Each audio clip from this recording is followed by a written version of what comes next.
इस दौरान उसने अपने पर्स में से स्कॉच विस्की का एक क्वार्टर निकाल लिया था। कहने लगी, आज मैं इसलिए थोड़ी विस्की लाई हूं कि मेरे साथ थोड़ी सी तुम भी पियोगे। मैं दिन भर काउंटर पर अहमक लोगों से बातें करते करते थक जाती हूँ। रात को थोड़ी सी विस्की न पीऊँ तो मर जाऊँ। मैंने कहा, नहीं शीला जी, मैं नहीं पीऊँगा। मैंने कभी पी ही नहीं, कहीं मेरी तबीयत न खराब हो जाए। मिस शीला ने विस्की की छोटी बोतल में इस पर रखते हुए कहा, मैं तबीयत खराब नहीं होने दूंगी। वो उठकर डाइनिंग टेबल की तरफ गई। वहां से शीशे के 2 ग्लास उठाकर मैं इस पर रखे। फिर बाथरूम में जाकर शीशे के जग में पानी डाल सिंगल पैक बनाऊंगी तुम्हारे लिए। जरा मेरे साथ रहेगा। तुम कोई विष्णु थोड़े ही हो। आजकल तो विष्णु भी खूब पीते हैं। मैं उलझन में पड़ गया था। समझ में नहीं आ रहा था कि इनकार कैसे करूं। मुझे ये भी डर लग रहा था कि अगर मैंने इसकी बात ना मानी तो हो सकता है कि इसका मूड ऑफ हो जाए और वो एक ग्लास चढ़ाने के बाद चली जाए और मुझसे किसी बारे में कोई बात ना करे। इसी असना में वो मेरे ग्लास में थोड़ी सी विस्की डाल चुकी थी। उसने पानी से मेरा आधा ग्लास भर दिया, फिर अपना डबल पैक बनाया और मेरा ग्लास मेरी तरफ बढ़ाकर अपना ग्लास अपने हाथ में उठाकर बोली, चीयर्स। मैंने भी अपना ग्लास उठा लिया। चीयर्स। मैंने ग्लास होंठों से लगाया, एक घूंट पिया और मेरे हल्क में आग की एक लकीर नीचे उतर गई। मिस शीला गटागट 3-4 घूंट पी गई। उसने पर्स में से अपने सिगरेटों की डिब्बी निकाली, एक सिगरेट सुलगाकर मुझे दिया, एक सिगरेट लगा लिया। अब हुई ना बात कुमार जी, तुमको सोशल होना चाहिए। हमारी दोस्ती को 1-2 दिन ही गुजरे हैं, पर सच कहती हूँ कि मुझे तुमसे प्रेम हो गया है।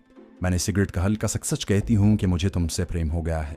मैंने सिगरेट का हल्का सा कश लगाया और धुआं उड़ाते हुए सोफे से टेक लगाकर कहा, शीला जी, ये तो मेरे सौभाग्य हैं कि तुम जैसी सोशल लड़की मुझसे प्रेम करती है। मिस शीला ने नाराजगी के लहजे में कहा, मगर तुमको तो अपनी पत्नी से प्रेम है, तुम मुझसे बिल्कुल प्रेम नहीं करते। मैं जानती हूँ। मैंने दिल में कहा, जानती हो तो जानती रहो, जल्दी से शराब का ग्लास खाली करो ताकि तुम्हारी मत मारी जाए और इसराइली बाशिंदे के बारे में जो बातें तुमने अभी तक मुझे नहीं बताई वो भी मुझे बता दो। यहाँ मैं आपको और ख़ास तौर पर नौजवान सुनने वालों को ये बताना चाहता हूँ कि शराब को कभी हाथ ना लगाएं। आप खुशकिस्मत हैं कि आप मशरिक़ में पैदा हुए हैं और मुसलमान की हैसियत से पैदा हुए हैं। आपके दीन इस्लाम ने आपको एक मुकम्मल ज़ाब्ता अखलाक दिया है। मिस शीला ने अपना ग्लास ख़त्म कर लिया था। मैंने अपने ग्लास में से सिर्फ एक घूंट इसलिए पिया था कि मिस शीला को शक न हो और ये मेरे वतन की सिक्योरिटी का मसला था। यकीन जानिए, थोड़ी सी शराब जो मेरे हल्क में आग बनकर उतर गई थी वो मेरे ज़मीर को जला रही थी। आग बनकर उतर गई थी वो मेरे ज़मीर को जला रही थी और मैं दिल ही दिल में तौबा अस्तग़फ़ार पढ़ रहा था। मेरे ग्लास में बाकी की शराब अभी तक पड़ी थी। पहला डबल पैक चढ़ाने के साथ ही मिस शीला की अक्ल और उसके तमाम दिफाई मोर्चे तबाह हो गए। मैंने बातों ही बातों में उससे इसराइली बाशिंदे के बारे में पूछा कि ये अंग्रेज़ कौन है और कहाँ से आया है। मिस शीला ने अपने लिए पैक बनाते हुए कहा, ये अंग्रेज़ कहाँ है, ये तो यहूदी है। अच्छा, मेरा ख्याल है ये अपने कारोबार के सिलसिले में बांडा आया होगा। यहूदी काफ़ी कारोबारी लोग होते हैं। मिस शीला ने दूसरे पैक का एक बड़ा घूंट निकलने के बाद सिगरेट का कश लगाया और बोली, बांडा में इसका कोई कारोबार नहीं है। मैंने कहा, फिर तो ये टूरिस्ट होगा। मैंने जानबूझकर कहा था। मिस शीला के सामने वाले सोफे पर बैठा था। हमारे दरमियान छोटी कॉफ़ी की टेबल थी। वो टेबल पर मेरी तरफ झुक कर राजदारी के अंदाज में कहने लगी, कुमार जी, तुम कुछ नहीं जानते। तुम इंडियन होकर भी नहीं जानते कि हमारी इंडियन गवर्नमेंट हमारे डिफेंस के लिए क्या कुछ कर रही है। मैंने बोलपन से कहा, क्या चिंता जितना आप जानती हैं। मिस शीला ने सिगरेट की राख एस्ट्रे की बजाय मेज़ पर छाड़ते हुए कहा, हमारी गवर्नमेंट न्यूक्लियर पावर बनने के लिए काम कर रही है। हम एटम बम और एटमी रॉकेट, एटमी मिसाइल बनाना चाहते हैं। हमने इस टारगेट को हासिल करने के लिए अपने दोस्त मुल्क इसराइल की मदद हासिल की है। इसराइल कोई इतना बड़ा मुल्क नहीं है, लेकिन उसे अमेरिका का न्यूक्लियर ताउन हासिल है। अमेरिका की मदद से इसराइल बहुत जल्द एटमी ताकत बन जाएगा। मैं बीच में हूँ हाँ और गुड वेरी गुड कहकर शीला को शह देता रहा। वो कह रही थी, हमारा इसराइली गवर्नमेंट के साथ पैक्ट हुआ है, इसलिए इसराइली फ़ौजी मशीर हमारे यहाँ आते जाते रहते हैं। फ़ौजी माहिरीन भी आते रहते हैं। ये जो इसराइली हमारे होटल में आकर ठहरा है, ये भी इसराइल इंडिया पैक्ट के तहत ही इंडिया में मुकीम है। मैंने अनजान बनकर कहा, मगर शीला, एटम बम और एटमी रॉकेट बनाने पर तो अरबों का खर्चा होता है। इतने रुपए हमारी भारत की हुकूमत कहाँ से लाएगी। मिस शीला ने बाजू पर उठाकर कहा, भगवान देगा। लक्ष्मी देवी हम पर भी मदद मिल रही है। कुमार जी, हम अपने दुश्मन को शिकस्त देने की खातिर एक वक्त का भोजन छोड़ सकते हैं। मैंने एक बार फिर अनजान बनते हुए पूछा, हमारा दुश्मन चीन ही है ना? वो बोली, चीन भी है, मगर हमारा सबसे बड़ा दुश्मन पाकिस्तान है। हम पाकिस्तान को ख़त्म करके रहेंगे। हम इसलिए एटम बम और एटमी रॉकेट मिसाइल बनाने के प्रोग्राम पर अमल कर रहे हैं। मैंने कहा मगर शीला जी, पाकिस्तान तो बहुत छोटा मुल्क है, हमें उससे डरना नहीं चाहिए। हमारे इंडिया के पास तो बहुत बड़ी फौज है, पाकिस्तान के पास तो उसका 5वां हिस्सा भी नहीं। शीला ने कहा लेकिन पाकिस्तान एक लड़ने मारने वाली बहादुर कौम है, उसका एक सिपाही हमारे 50 फौजियों का अकेला मुकाबला कर सकता है। और सबसे ख़तरनाक बात यह है कि पाकिस्तानी फ़ौज मुसलमान है, वो अपने मज़हब की खातिर अपनी जान कुर्बान करना जानती है। ये बात हमारी कौम में और हमारी फ़ौज में नहीं है। हम हिंदू लोग बुनियादी तौर पर बुज़दिल और कारोबारी लोग हैं, हमें सिर्फ दौलत इकट्ठी करनी है। वो बोलती चली जा रही थी, शराब के दूसरे पैग ने उसके शऊर की लाइन भी उड़ा दी। अब वो बात करते करते मौजू से हटने लगी थी। मैंने उसको मज़ीद कुरेदते हुए कहा, ये इसराइली फ़ौजी एक्सपर्ट कहाँ जा रहा है? मिस शीला ने दूसरा बल्कि तीसरा चौथा सिगरेट लगाते हुए कहा, बड़ा बदमाश है ये जीव, इसकी एक गर्लफ्रेंड भी इसके साथ है, भद्दी सी है। वो मुझे बता रही थी कि हम लोग पहले दिल्ली जाएंगे, वहाँ इंडियन आर्मी के चीफ से मुलाकात करनी है, उसके बाद बम्बई जाएंगे। मैंने कहा बम्बई में वो फिल्म स्टूडियोज़ देखने जा रहे होंगे। मिस शीला के दिमाग और शऊर की तीसरी दिफाई लाइन पर शराब ने अटैक कर दिया। उसके मुंह से पहली बार मैंने बड़ी फौश गाली सुनी। गाली खुदा जाने उसने किसको दी थी। तुम भी कारोबारी बुज़दिल हिंदू हो, तुम्हें कुछ नहीं पता। अरे बम्बई के पास हमारा एटमी रिएक्टर है, इसराइली वहाँ जा रहा है, क्या समझे? तुम्हारा ग्लास अभी तक भरा हुआ क्यों है? This is not fair. मैंने अपना ग्लास नीचे रखते हुए कहा, शीला जी मैंने और पी तो मेरी तबीयत खराब हो जाएगी, फिर मैं तुमसे प्रेम नहीं कर सकूंगा। प्रेम के नाम पर उसने चौंक कर मेरी तरफ देखा और बोली, कुमार जी मैं पहली न रटी थी, वरना मैं किसी को कुछ नहीं समझती। जहाँ हजारों आदमी आते रहते हैं, मैं किसी की तरफ आंख उठाकर भी नहीं देखती, मगर तुम्हें देखते ही मुझे तुमसे मोहब्बत हो गई थी। कुमार जी माय गॉड, क्या तुम सचमुच मुझसे प्रेम करते हो? मैंने उस औरत से इसराइली बाशिंदे के बारे में जितनी मालूमात हासिल करनी थी मैं कर चुका था। अब मुझे उससे कोई गरज नहीं थी। अब मैं चाहता था कि वो किसी तरह मेरे कमरे से निकल जाए। वो एक बार बाथरूम गई तो मैंने देखा कि उसके कदम जरा से लड़खड़ा रहे थे। वो उठकर मेरे सोफे पर आ गई। मैंने दिल में कहा, जल्दू जलाल तू आई बला को डाल तू। वो मुझसे मोहब्बत की बातें करने लगी। मेरे लिए उस वक्त ये महज वक्त ज़ाया करने वाली बातें थीं। इसमें कोई शक नहीं कि जब आदमी के सामने कोई बड़ा मिशन हो और ख़ास कर दीनी या मुल्क की सिक्योरिटी का मकसद हो तो मोहब्बत वगैरह की बातें बहुत छोटी होती हैं। मज़ा मुझसे ये न पूछें कि मैंने उस औरत को किस तरह अपने से आज़ाद किया। मुझे इतना याद है कि जब वो मेरे कमरे से बाहर निकल रही थी तो मुझसे नाराज़ थी, मुझे बुरा भला कह रही थी, बल्कि जाते हुए उसने मुझे गाली भी दी। उसके जाते ही मैंने जल्दी से दरवाज़ा बंद करके ऊपर से चटखनी लगा दी। बाथरूम में जाकर 2-3 बार अपना गला धोया, हीटर बंद कर दिया और कमरे की दूसरी खिड़की खोल दी। दरवाज़ा इस डर से नहीं खोला कि कहीं मिस शीला फिर अंदर ना आ जाए। खिड़की में से साफ ताज़ा हवा अंदर आने लगी। कुछ देर बाद जब कमरे की फ़ज़ा नॉर्मल हुई तो मैंने बत्ती बुझाई और बिस्तर पर लेट कर सो गया। शुमाली इंडिया में सैलाब की सूरत हाल काफ़ी बेहतर हो गई थी। दरिया भी मामूल पर आ गए थे, मगर अभी तक ट्रेनों की आमदोरफ्त बहाल नहीं हुई थी। रेलवे लाइनों में जगह जगह शगाफ पड़ गए थे।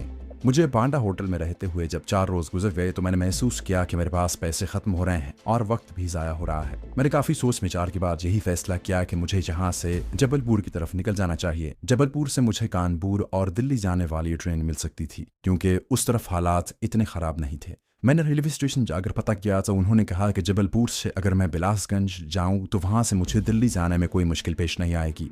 ये बड़ा उल्टा सफ़र था, लेकिन इसके सिवा कोई चारा नहीं था। मालूम हुआ कि जबलपुर को गाड़ी दोपहर के बाद जाती है। उस वक्त दिन के 11 का टाइम था। मैं होटल वापस आ गया। सबसे पहले मैंने होटल बॉय महमूद को अपनी कमीज उतार कर दी और कहा कि इसे 1 घंटे के अंदर अंदर ड्राई क्लीन करवा दें। वो मेरा बड़ा बरखुरदार बन गया था। 1 घंटे के अंदर अंदर ड्राई क्लीन करवा कर ले आया। मैंने नहाकर कमीज पहन ली। इसराइली रॉकेटों का ब्लूप्रिंट तावीज़ की शक्ल में मेरे बाजू के साथ बाकायदा बंधा हुआ था। च्युइंगम टाइम बम भी मेरी जेब में थे। ये टाइम बम सिर्फ 6 अदद ही मेरे पास बाकी रह गए थे, जिनकी बज़ाहिर कोई ज़रूरत भी नहीं थी। मैंने होटल में किसी को अपने जाने के बारे में न बताया। दोपहर का खाना मैंने 12 बजे ही खा लिया और कमरे को ताला लगाकर चाबी काउंटर पर रख दी। मिस शीला वहाँ नहीं थी। खुदा ने रात को कहाँ सो गई होगी और किस हालत में होगी। मुझे उससे अब कोई काम नहीं था। मेरी नज़रें अपनी अगली मंजिल की तरफ थीं। मैंने रिक्शा पकड़ा और बांडा स्टेशन पर आ गया। जबलपुर नागपुर की जानिब ट्रेनों की आमदोरफ्त अभी तक जारी थी। वहाँ किसी ने ये भी कहा, दरियाए कावेरी में भी सैलाब आ रहा है, शायद जबलपुर से आगे गाड़ी न जाए। मैंने सोचा कि चलो यहाँ से निकलते हैं, आगे जो होगा देखा जाएगा। दोपहर के बाद कोई 3 बजे के करीब एक गाड़ी जबलपुर से आई। उसी गाड़ी ने वापस नागपुर जाना था। मैं उसमें सवार हो गया। बांडा से जबलपुर का फासला काफ़ी था। रेलवे लाइन जुनूब की तरफ जाती है। शाम तक गाड़ी मामूल के मुताबिक चलती रही। जब रात हुई तो ट्रेन की रफ्तार भी हल्की हो गई और वो किसी किसी जगह ठहर भी जाती। बहरहाल किसी न किसी तरह मैं जबलपुर पहुंच गया। जबलपुर वस्ती हिंदुस्तान का बड़ा अहम शहर है। इस स्टेशन से कई तरफ ट्रेनें जाती हैं। पता चला कि यहाँ से बिलासपुर जाने वाली गाड़ी नागपुर से आएगी तो फिर वही गाड़ी मुसाफिरों को लेकर बिलासपुर जाएगी। रात के 2 बजे ये गाड़ी जबलपुर पहुंची। मैं भी दूसरे मुसाफिरों के साथ उसमें सवार हो गया। मुसाफिरों ने बताया कि दरियाए कावेरी भी चढ़ा हुआ है। यहाँ से गाड़ी ने रेलवे लाइन बदल ली थी और जुनूब की तरफ जाने की बजाय ऊपर शुमाल की तरफ रुख कर लिया था। सारी रात ट्रेन चलती गई। अगले रोज सुबह हुई तो ट्रेन बिलासपुर से अभी काफी दूर थी। दोनों जानिब कभी खेत आ जाते, कभी घास के मैदान और ऊंची नीची पहाड़ियां और पथरीले टीले आ जाते। कई नदियां गुजर गईं। सब की सब नदियां चढ़ी हुई थीं। उनका पानी किनारों से निकलकर खेतों और मैदानों में आ रहा था। एक जगह ट्रेन बड़ी आहिस्ता हो गई। मैंने खिड़की में से झांक कर बाहर देखा। रेलवे लाइन के दोनों जाने पानी ही पानी था। एक स्टेशन आया तो ट्रेन वहां काफी देर रुकी रही।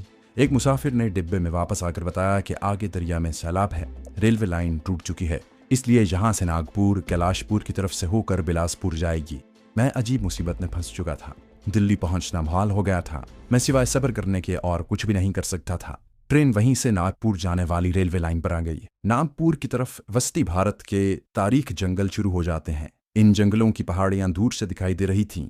जमीन ज्यादातर जंगलाती थी, ऊंची नीची भी थी। कहीं पत्थर की चट्टानों का सिलसिला शुरू हो गया था। जंगल के दरख्तों के झुंड रेलवे लाइन के दोनों तरफ नमूदार होते तो खत्म होने का नाम न लेते। खत्म होते तो खास के मैदान शुरू हो जाते जिनमें कहीं खेतियां नजर आ जाती थीं। हमारे वजीराबाद, गुजरांवाला, हाफिजाबाद की तरह दूर तक फैले हुए सरसब्ज शादाब खेत यहाँ बिल्कुल नहीं थे। मुसाफिरों की जबान भी बदल गई थी। उनके रंग काले और कद छोटे होने लगे थे। ये तमिल और ज्यादातर तेलुगु जबान बोलते थे, मगर साथ साथ हिंदुस्तानी जबान भी बोली जा रही थी। गाड़ी की रफ्तार हल्की हो गई थी। ये सारे का सारा इलाका किसी दरिया के सैलाब की जद में आ चुका था। कुछ खबर नहीं थी कि गाड़ी किस तरफ जा रही है और कहाँ पहुंच जाएगी। एक जगह ट्रेन रुक गई। आगे रेलवे लाइन की मरम्मत की जा रही थी। जहां से रिंगती हुई चलकर वो एक नीम पहाड़ी छोटे से रेलवे स्टेशन पर आकर रुक गई, जहां उसे काफी देर हो गई थी। तो मैं भी दूसरे मुसाफिरों के साथ उतर कर आगे गया।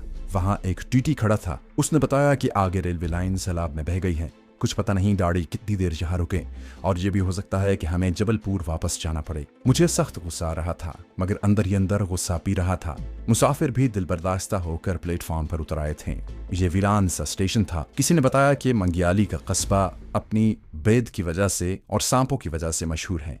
जब प्लेटफॉर्म पर बैठे बैठे और टहलते मैं तंग आ गया और ट्रेन की आगे जाने या वापस जाने के बारे में अभी कोई मालूमात ना मिल सकी, तो मैंने सोचा कि मंगियाली कस्बे में ही चला जाए, कुछ वक्त उसी में गुजारा जाए। दिल में ये ख्याल भी था कि शायद इस कस्बे से आगे जाने वाली कोई लारी वगैरह मिल जाए, क्योंकि लारियां और बसें खतरा मोल लेकर भी चला करती हैं। मंगियाली का कस्बा पहाड़ी और नीम पहाड़ी दोनों के दरमियान था। कहीं जमीन ऊंची थी और कहीं ढलान थी। 2-3 खाली खाली से बाजार थे, जिनमें 1 मंजिला और 2 मंजिला पत्थर की दीवारों वाले मकान एक दूसरे के साथ साथ लगकर खड़े थे। लोग देहाती किस्म के थे और हिंदुओं की तरह धोती कुर्तों में मलबूस थे। कई लोगों के बदन पर सिवाय एक छोटी सी धोती के और कुछ नहीं था। बड़ी गरीबी थी। काले काले बीमार सूखे सूखे लोग थे। कई दुकानों पर बेद का बना हुआ सामान मसलन टोकरियां वगैरह बिक रही थीं, मगर ग्राहक न होने के बराबर थे। मैंने सुन लिया था कि यह कस्बा अपने जहरीले सांपों की वजह से भी मशहूर है। अभी तक मुझे वहां कोई सपेरा नजर न आया था, क्योंकि जहां सांप हो वहां सपेरे जरूर हुआ करते हैं। टहलते टहलते मैं कस्बे से बाहर आ गया। उस वक्त सूरज दूर भूरे रंग के टीलों के पीछे गुरूब हो रहा था। मैं छोटे छोटे खेतों के दरमियान यूं ही सैर करता चला जा रहा था। सिगरेट मेरी उंगलियों में सुलग रहा था। कहीं कहीं खेतों में पानी भरा हुआ था। नारियल और ताड़ के दरख्त खेतों के किनारों पर उगे हुए थे। एक तरफ पहाड़ी थी। पहाड़ी के दामन में दरख्तों के झुंड ही झुंड थे। खुदा जाने ये किस किस्म के दरख्त थे कि उनकी छतरियां आपस में मिली हुई थी। मैं दाएं जानिब मुड़ गया कि यहाँ से वापस स्टेशन पर चलता हूँ। जिस तरफ मैं मुड़ा था उधर एक छोटा सा पहाड़ी रास्ता झाड़ियों में से जा रहा था। मैंने एक दरख्त के नीचे एक औरत को बैठे हुए देखा। वो औरत मेरी तरफ देख रही थी। उसके करीब से गुजरने लगा तो औरत हाथ बांध कर खड़ी हो गई। बूढ़ी औरत थी, रंग स्याह और बदन पर सिर्फ एक साड़ी ही थी। मैं उसे फकीर नहीं समझा। मैंने देखा कि उसकी आंखों से आंसू बह रहे थे। उसने रोते हुए मुझे नमस्कार किया और भर्राई हुई आवाज में मुझसे पूछा, बेटा क्या तुम मुसलमान हो? मैं रुक गया। मैंने कहा, हाँ माई, मैं मुसलमान हूँ। तुम क्यों पूछ रही हो? वो बूढ़ी औरत रोते हुए मेरे पांव पर गिर पड़ी और बार बार सजदे करने लगी। मैं जल्दी से पीछे हट गया। ये क्या कर रही हो माई?